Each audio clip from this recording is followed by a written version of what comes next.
Have you ever wondered why you seem to cry way more than other people? You cry during movies, at commercials, after small arguments, sometimes for reasons you can't even explain. And somewhere deep inside, you keep asking yourself, what's wrong with me? But in psychology, crying often is not a sign of weakness. It's a sign of how intensely your inner system feels and processes the world. People who cry very often are usually carrying a lot more emotional information than they were ever taught to handle.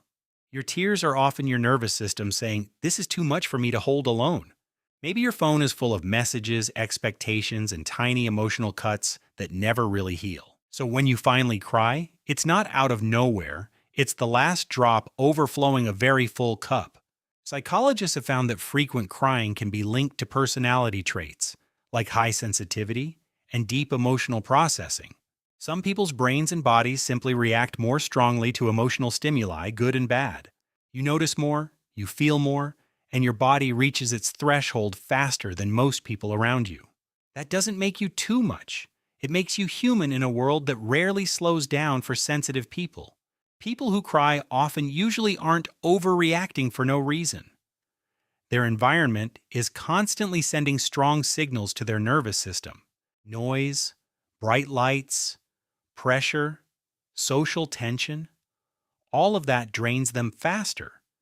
So the emotional overflow appears more often as tears. When you're highly sensitive, small social conflicts or criticism can feel physically painful.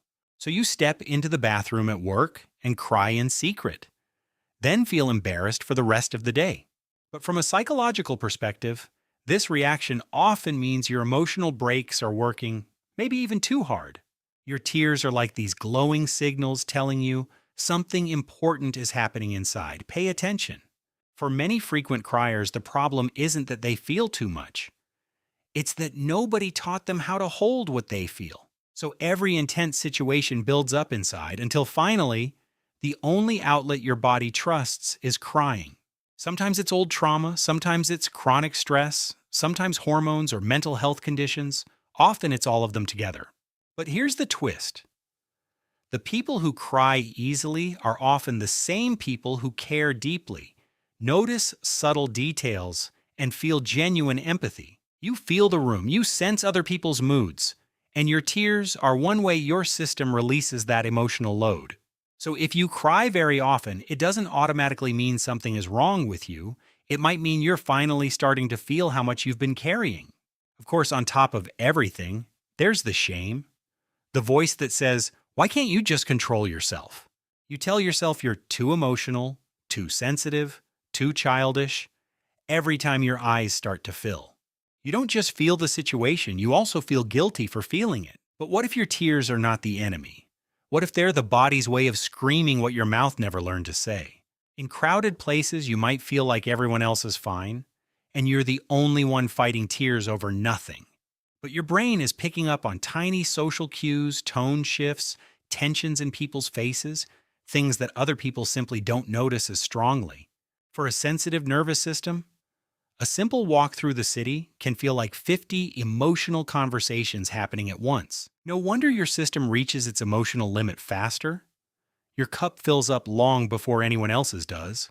So when you finally sit down somewhere quiet, everything you held in all day comes rushing up to the surface.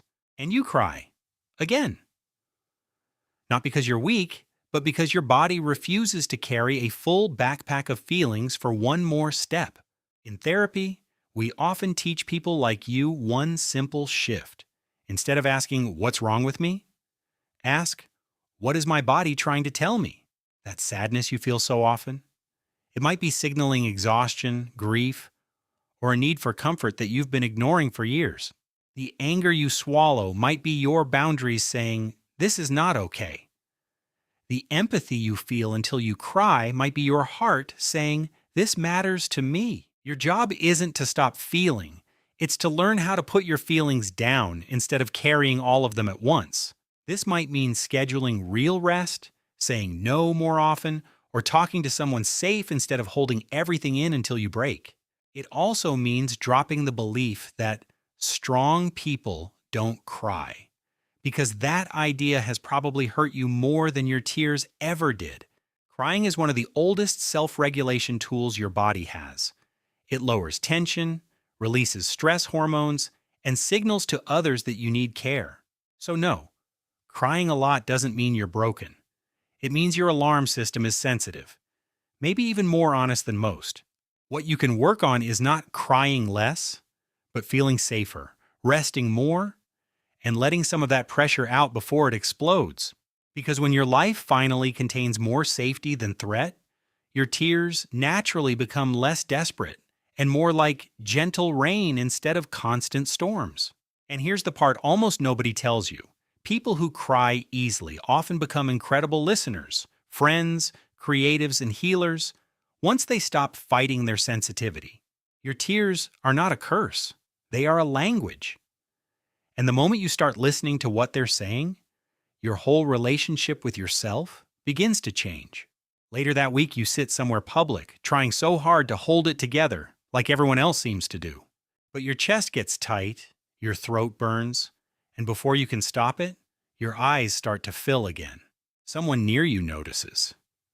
Not with judgment, but with that quiet look that says, "Hey, I see you." And in that tiny moment, your tears are not too much. They're just real.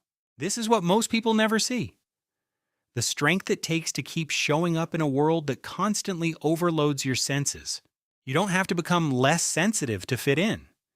You have to build a life that doesn't punish you for feeling deeply.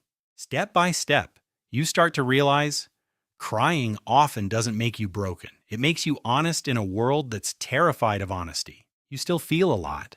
You still cry at movies, at songs, at memories that hit you out of nowhere. But now, instead of hating yourself for it, you start asking, what are my tears trying to protect me from right now?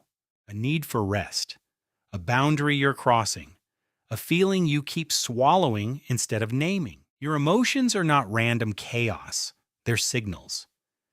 And your tears are just the visible overflow of a system that feels deeply and processes slowly. Once you stop fighting that system and start working with it, your tears become less of a crisis and more of a compass. And here's the last thing I want you to remember. There is absolutely nothing wrong with having a heart that notices and responds. If you cry very often, it means your system is honest about what it feels. The real work is learning how to listen and how to care for yourself in response. If this resonates with you, here's a small experiment.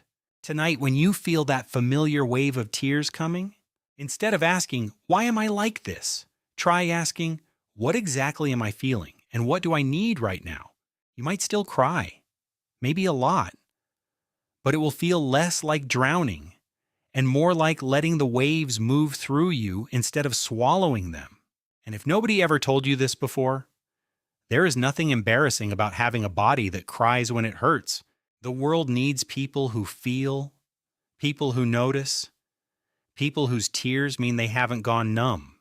If you're one of them, I hope you stop apologizing for it and start protecting it instead. And if you've watched all the way to this point, it probably means this topic hits close to home. So if you want more videos that treat your sensitivity as a strength, not a flaw, hit subscribe, stay with this community, and let's figure out this whole feeling deeply in a loud world thing together.